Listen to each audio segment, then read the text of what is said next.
この動画はストーリーの途中です。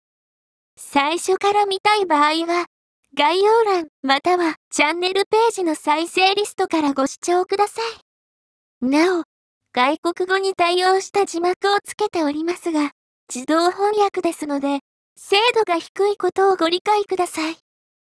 それでは、本編をお楽しみください。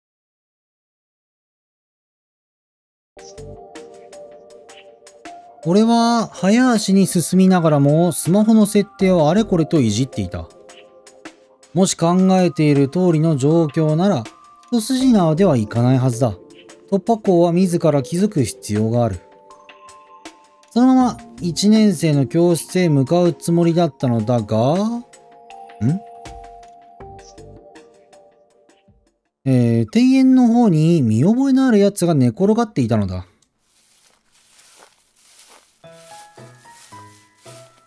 やっぱりお前か。おや？意外にあっさり会えた。だがそうそう都合よくはいかないらしい。グラフィン、そろそろお時間です。すかさず俺たちの周りへクロクたちが集まってきたのである。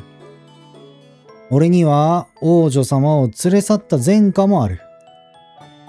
けどだからといってどいつもこいつも突然勤労意欲に目覚めたのか？昨日までの適当な警備は一体どうした？そうですか。だがアーデルハイトまで俺を無視して連中に従おうとする。待て。腕をつかむ。でも直後にこちらも左右から肩をつかまれてしまう。王族の警備を担当する SP は特殊部隊に席を置いていた元エリート軍人であることがほとんどだ。あらことになれば無論勝ち目はないだろう。かといっていちいち引き下がっているようじゃお話にならない。一つだけ聞かせてくれ。それくらいの時間はあるだろう。何です？肩をつかまれたまま聞くと王女様はあえて感情を殺したような冷めた瞳を向けてきた。同時に俺たちの間へ、黒服たちが2人体ごと割り込んで壁を作ってきた。まったく話しにくいと言ったらない。だが本来一般人と王女様が口を聞くにはこれくらいの障害があるものなのだ。なぜ俺を試そうとした？他のやつではなく俺だったんだ。わかりません。誰でもよかったのかも。頼れそうな人なら誰でも。代わりが必要だったということか。サイス・トシナリの代わりをできる者が。さらに数名の、SP が、警棒を抜いてさりげなく俺の視界へ回り込んでくる。本当にそれだけか？さあ、ただ少し運命的なものは感じていたかもしれません。殺気をはらんだ複数の視線が、後頭部へ突き刺さってくる。危険を感じていないと言えば嘘になるだろう。なるほど、十分だ。もういいですか？いや、もう一つ。掴まれた肩に音が出そうなほど指がめり込んでくるが無視する。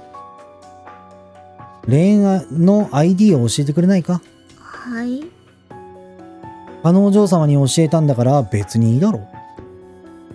リクは手紙がいいと言っていたが、今時そんなの送るやつはいない。レーンで送る方がまだしも普通だろう。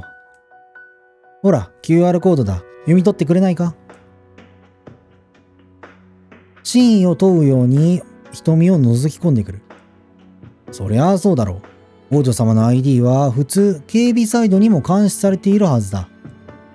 下手にネットでやり取りなどすれば全て筒抜けになってしまう。どうした？嫌なのか？まあ別にいいですけど。アーデルハイトがスマホを出すと警備の間にも一瞬、ためらうような間が開いた。だが結局リーダーらしい男がうなずくのを見て軽く道が開けられる。もっとも今の俺たちの周りは黒服連中だけで満員電車のような人口密度になっており、油断のない無数の目に凝視されながらの ID 交換となってしまう。おそらくどうせ監視ができるからと油断してくれたのだろう。あとは本人に伝わるかどうか。なるほど。正隆先輩、覚えました。ああ、いつまでもペトロじゃ閉まらないだろう。私はどっちでもいいんですけどね。アーデルハイトはどこか呆れた顔になっていた。普段無表情だからといって感情まで希薄なわけじゃない。こいつは多分表情筋を動かすことさえ面倒なんだろう。では。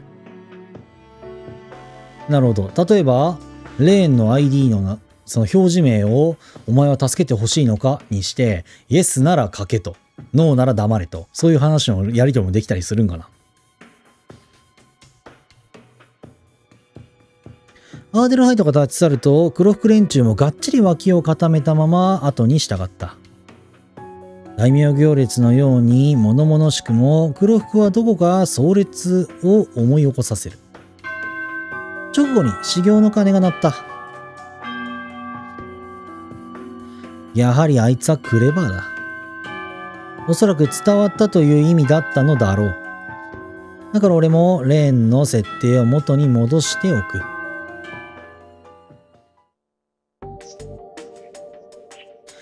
そのまま教室には帰らず次の目的地へやってくる。この状況をどうにかするには覚悟と証拠が必要だ。アーデルハイトとのやりとりは短かったが、俺に覚悟を促すには十分な内容だった。だから次にやるべきは証拠をつかむことだろ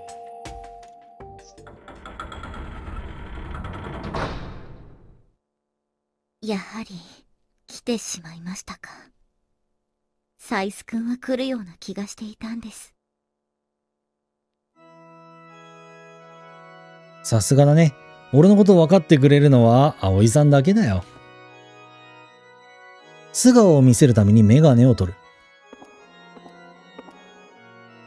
彼女が立つ祭壇へ向かいゆっくりと進んでいく。実はお願いがあるんだ。ダメです。絶対に。表情は厳しく固い決意をにじませていた。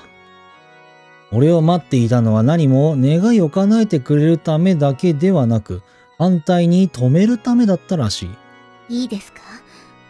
たとえ教会の力でねじ込めたとしても、サイス君、あなたは一人の人間でしかないんですよ。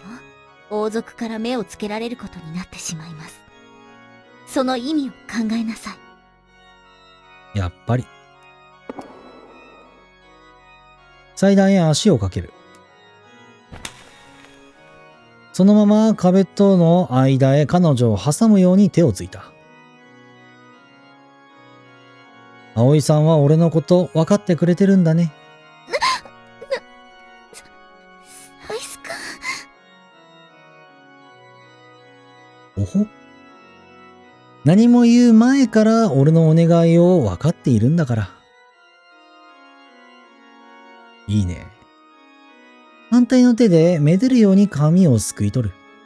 いけません。私はあなたを心配して。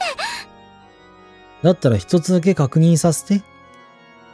第一王子と第二王子は現女王の息子なんだよね。ならアーデルハイトは第3位とはいえ女性の中では一番継承順位が高いってことにならないかな。そうくるか。それはそうでしょうけど。いぶかるように目が細められる。でもだからこそ婿探しは義務のはずで、日本へ来て私も驚いたんですから。じゃあもしそれが勘違いだとしたら？今日疲れたのか、葵さんが無防備な表情を晒す。その隙を逃さず、まつげが触れそうなほど顔を寄せ、甘い声を出していた。ねえ、葵さん、お願い。ダメと言ってるじゃない。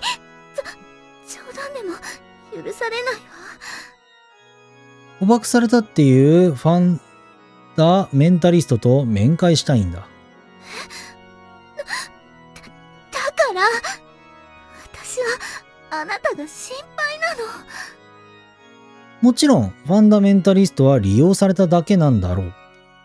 だがあいつが誰から何を聞き何を伝えようとしていたのか、証拠をつかむなら知る必要がある。ベルクシュトラーセだって騒ぎを大きくしたくないはずだよ。できれば内々に処理をして対外的には何もなかったことにしておきたいんじゃないかな。だったら今後教会は干渉しないとでも条件をつければ面会くらいできるんじゃない？教会はサイス君はどうするつもりでいるんです？あえて甘い微笑でかわしてしまう。ねえ、葵さんならその程度の交渉をする力は持ってるはずだよね。ダメよ、絶対にダメ。今までとは違うの。今度という今度は絶対にダメなんですからね。俺は葵さんの手を握り切なく力を込めた。お願い、葵さん。俺、葵さんだけは頼りなんだ。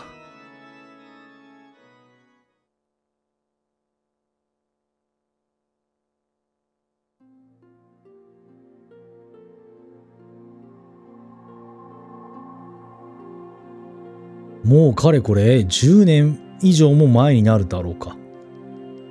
これ、やったりするんかな？エロゲ版。当時から父は娘のアーデルハイドの目にもただの怪しい外国人というイメージがあったのは否めなかった。ハーフといってもパッと見にはほとんど外国人にしか見えない。そのくせ若者言葉も巧みに操るほど日本語はペラペラなせいで周りの人をよく驚かせていた。おまけに自分の正体は王子様だというのだから、そのうさんくささはもはやエスプリの効いたユーモアと認知されるほどだった。母の正美でさえいつもニコニコ笑って聞き流していたぐらいである。だがある日突然迎えが来た。この頃、夫婦が母方のせいである鈴木を選択して暮らしていたことからも、あまり日本を離れる気がなかったのは間違いないだろう。それでも娘にアーデルハイトとドイツ系の名前を付けたのは、こういう日が来ることも想定していたのだろうか。あーちゃんは性格的には父と似ていた。だからどちらかといえばお父さん子でもあったのだ。あれ？その父が母とアーデルハイトを置いて一人ベルクシュトラーセ公国へ行ってしまったのである。家族を清掃に巻き込まないためだった。当時のベルクシュトラーセ公国では男系継承が基本と考えられていて、まだまだ女王誕生には危機感も強かったのだ。だが娼婦の男子が王位を継ぐ場合、一旦正室の養子になるのが、慣習とされていた。こんな話がやすやすとまとまらないのはむしろ当然のことだろう。一方、前例がないだけで法的にはもう女系継承が認められていたし、そもそも父は普通のおじさんとして暮らしてきた普通の人に過ぎない。要するにグダグダのめちゃめちゃ。父は父なりに頑張ったようだが、日本にいる家族には伝わらなかった。どちらにせよ、まだ幼いアーデルハイトにこんなややこしい事情を理解することはとても無理だったろう。しかもそのまま1年が経過した。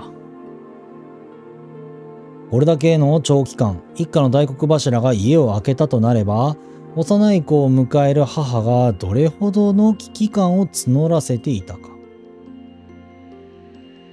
母は家族で一番のしっかり者だったが、電話口でうろたえる姿を繰り返し見ることになった。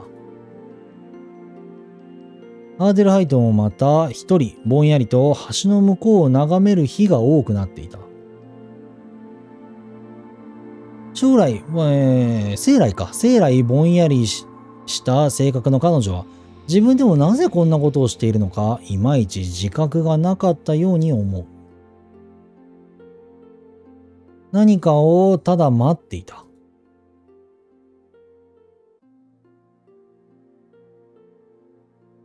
や、今日も来てたんだね。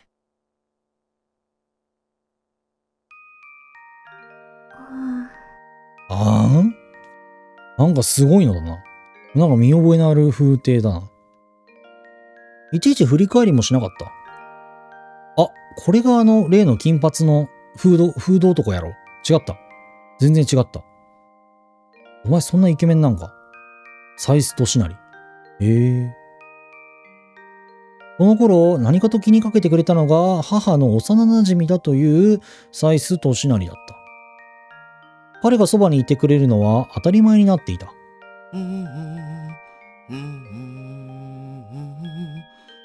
としなりもただ隣へ腰を下ろして鼻歌を口ずさんでいる。それだけでも上手なのが分かった。彼はミュージシャンを目指して修行中のフリーターとのことだったが、母は時々彼をプーさんと呼んでいた。オーディションなどを受けているような雰囲気はなかったし、いつでも暇そうにしているせいだ。今も時々草をちぎっては宙へ投げつけている。子供の歌みたい。ロックはお子様にはわかりませんよ。長くて器用に動く指で滑らかにギターを弾く真似をしてみせる。けど、ママもそう言ってた。まさみが？女にロックはわからないんすよ。なら、女で子供の自分はどうなのだろう。ただ、愛だの平和だの、夢だの自由だの。彼の歌う歌はロックンロールという割には優しすぎた。おや？歌詞がね、チープなんだって。それもママが言ってたの？それでも本当はアーデルハイトも彼の歌が好きだった。母も小馬鹿にする割にはよく部屋でトシナリの自作 CD をかけてくれる。だがトシナリは本気にしたのか？急に真面目な顔になってしまう。しょうがない。あーちゃんに一つ秘密を教えてあげよう。実は俺には天使の羽が見えるんだ。そうなんだ。まさか信じてない？いいことをしようとしてる人の背中からは白い羽が、悪いことをしようとしてる人には黒い羽が見えるんだ。いい人と悪い人が見分けられるってこと？ああ、お母さんにも内緒だぜ。残念ながら母にはバレていると思う。トシナリには特別人を見分ける才能があるのだと。だから俺の歌は天使の歌なんだ。見えていることを歌にしてる。嘘はついてない。それだけさ。嘘だよ。さすがにそこまで子供じゃない。いいや、本当さ。あーちゃんのパパが外国へ行っちまう時も、俺にはバッチリ白い羽が見えていた。大切なものを守ろうとする人特有の強い輝きを放っていたのもね。アーデルハイと同様、ぼんやりとした父親だったから。空港ではむしろフラッて行ってすぐ帰ってきそうな雰囲気だったように思う。嘘だよ。だって、帰ってこないから。急に夕焼けが滲んだ。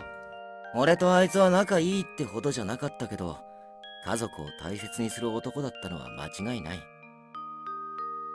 何せ、まさみやあーちゃんと一緒の時、あいつはいつも見ていて嫌になるくらい白い羽をまき散らしてた。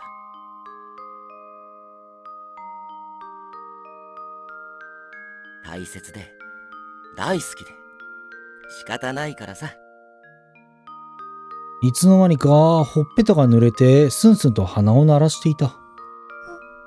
ほんと？俺はこの目でバッチリ見てたんだぜ。だから確実さ。絶対？絶対の絶対。わしわしと頭を撫でられる。少しは信じる気になった？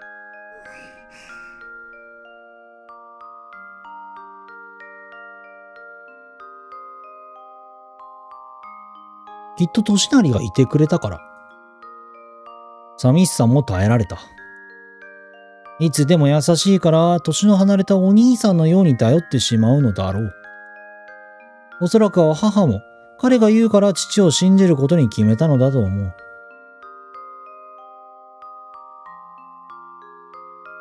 これ以上あのぐうたらに任せていたら、どれだけかかるかわかりません。アーデルハイト、私たちもベルクシュトラーセ公国へ行くのよ。私たちがお父さんを助けてあげなくちゃ。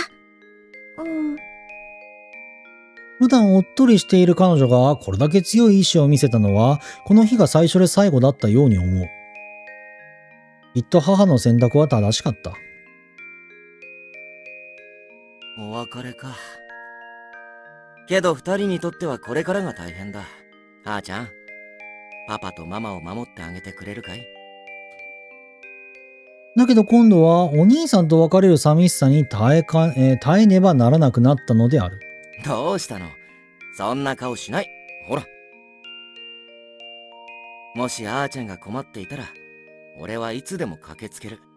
もしあーちゃんに誰を信じていいか迷う時が来たら、こっそりまた天使の羽を見てあげるから。な。約束？ああ、約束の約束だ。そう言って指切りしてくれたはずだった。その後、彼はメジャーな歌手になんて都合よくはいかなかったろう。けどきっと彼なら今もどこかで天使の歌を歌っている。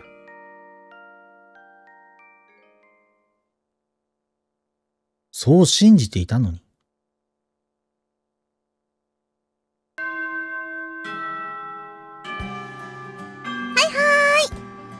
正隆くんのプリントは私が届けに行きます。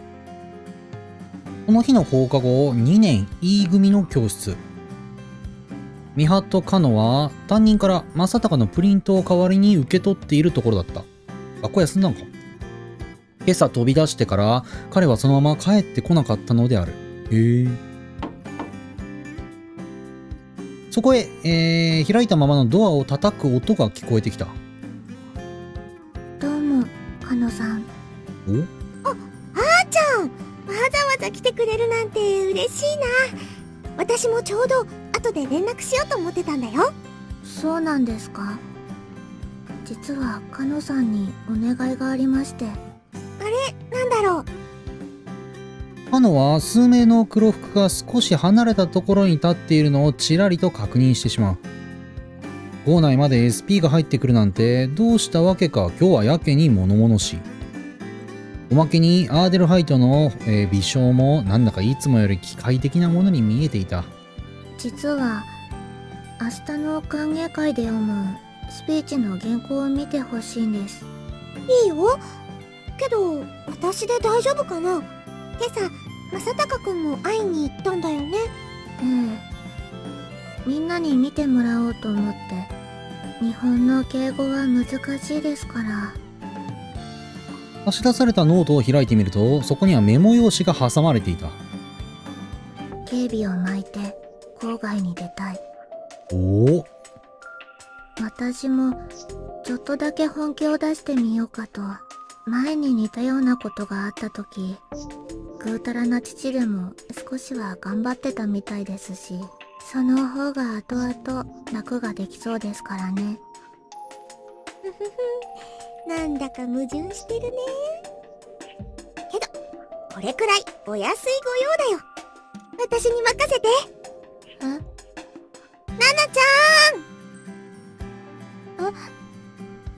ゃん。何？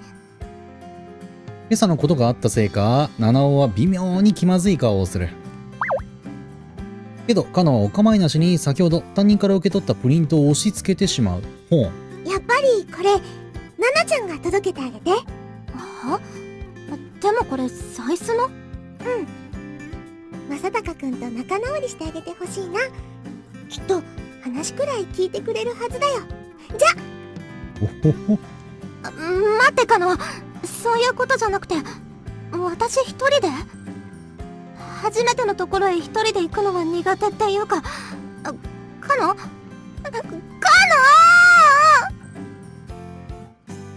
お待たせ！行こうか。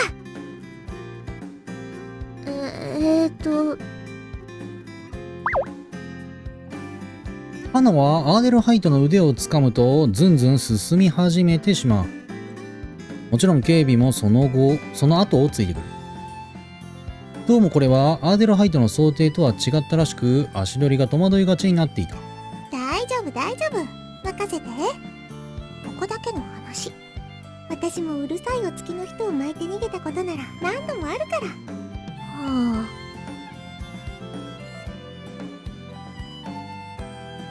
そのまま物陰の多い庭園まで降りてくる。カノさん、教会へ回るのではないんですか？どうして？一時的に SP の姿も見えなくなっているが、すぐ近くまで来ているはずだ。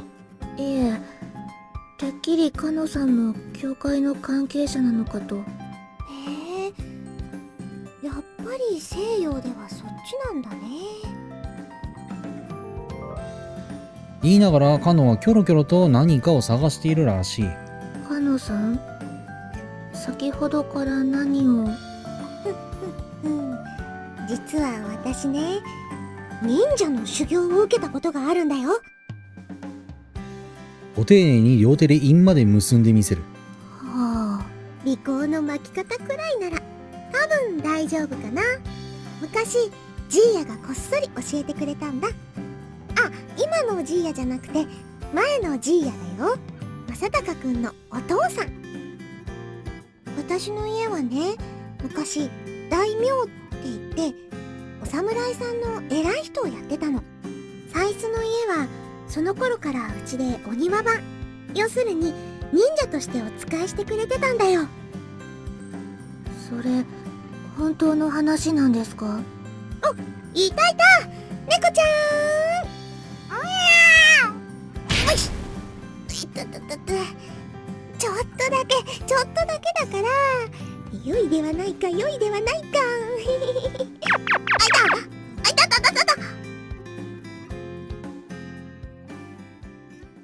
その頃、時坂七尾は、あらま。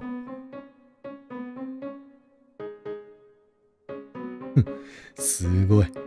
顔が。あ、なるほど。同じ場所を行ったり来たり繰り返していた。本当に方向音痴なんやな。参ったな。なるほど。初めてのところは緊張するというかって言ってて、これのことか。ここはさっきも通ったはずだ。猫の尻尾をモデルにしたらしい、棒型ドーナツを目玉にした洋菓子店とバイトの募集の張り紙は見間違えようがない。お店の人から変な人だと思われてないか心配だ。そしてまた同じ場所へ戻ってくる。ああ、スマホのナビアプリってどうしてこんな分かりづらいわけ？なるほど、地図を回すタイプか。自分が回るんじゃなくて地図を回しちゃうタイプか。ていうかスマホのナビアプリって地図を回しても矢印は変わっとらんはずやからいけるはずなんだけどな。なんでやろ。先ほどからどっちへ進んでも機械からそっちじゃないと叱られてしまうのだ。どっちに進んでも機械からそっちじゃないと叱られるのであれば、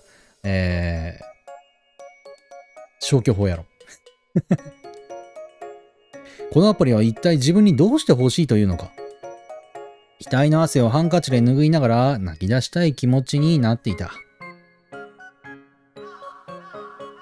え？着いた。それでもなんとか目的地へたどり着いたとき、彼女はもう疲れ切っていた。あっつ。はちベトベトだし、どうした私が。プリントに汗じみを作らないように気を使いながら、つい一人ごっちる。とても仲直りなんてできそうもないくらいテンションも下がりきっていた。かといって引き返したのではわざわざ来た意味がない。それにしても、本当にここ？昭和州漂う古めかしい家につい顔をしかめてしまう。聖ガブリエレ学院の生徒が暮らす家としては少し、いやかなり珍しい。ダメだ。クーラーなら使ってもいいから戸締まりはしっかりしろ。あ、そこへ正隆が出てきてしまう。帰りはいつになるかわからない。だからダメだ。ただ彼は家の人と何か言い合いをしているらしい。その後結局自分で戸締まりをして七尾のいる方とは反対方向へ駆け出してしまう。足早っ。目があったらさすがに声をかけるつもりだった。なのになんだか無視されたようで、それはそれで気に入らない。彼女には仲直りしろと言われていた。けどできれば正隆の方から何か言ってほしかった。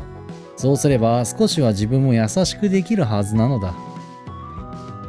入学式のあの日、どうやっても学校へたどり着けず疲れ果て、挙句変な男からしつこく声をかけられ、本当に参っていたところを助けてくれたのが正隆だった。ちなみにこのお話は、パソコン版にはなるんですが、アペンドディスク、おまけですね。おまけというか、アフターストーリーというか、前日さんがアフターではないな。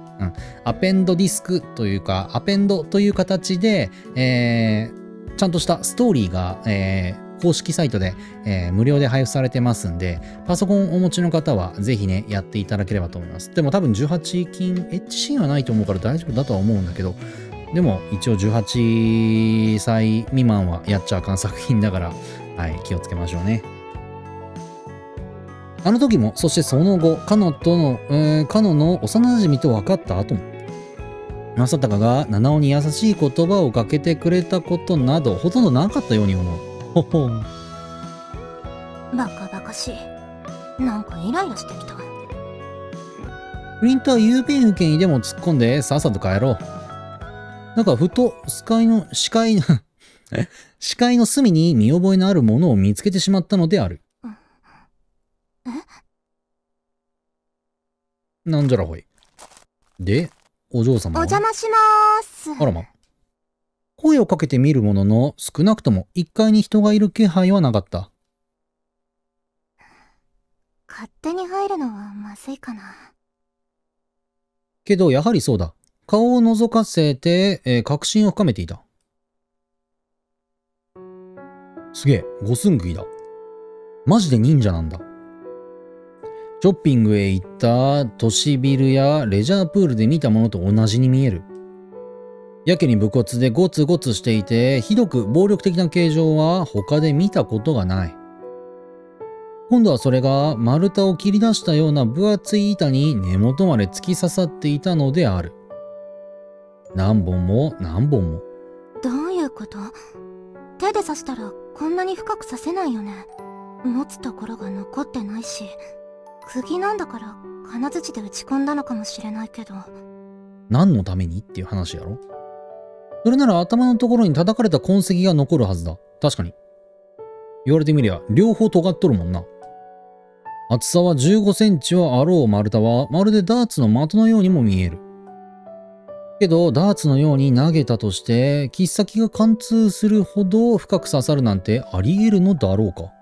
わけわかんない。五寸釘じゃないの？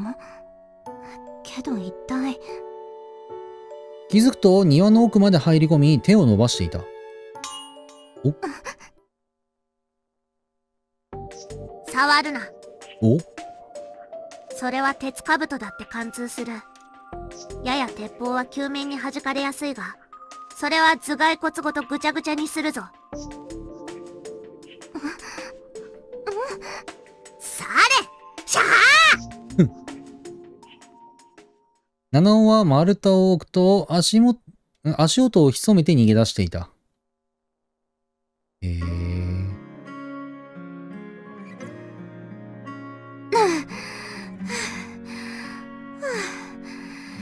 一体何だったんだろう。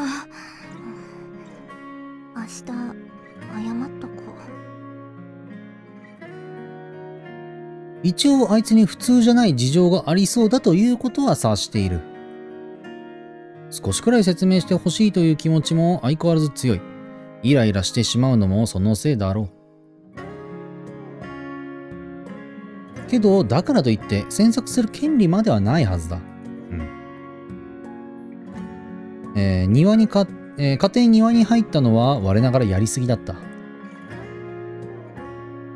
誰にでも知られたくないことくらいはある。特に家族のことは。あら、ご自分でも何かあれがあるのかしら？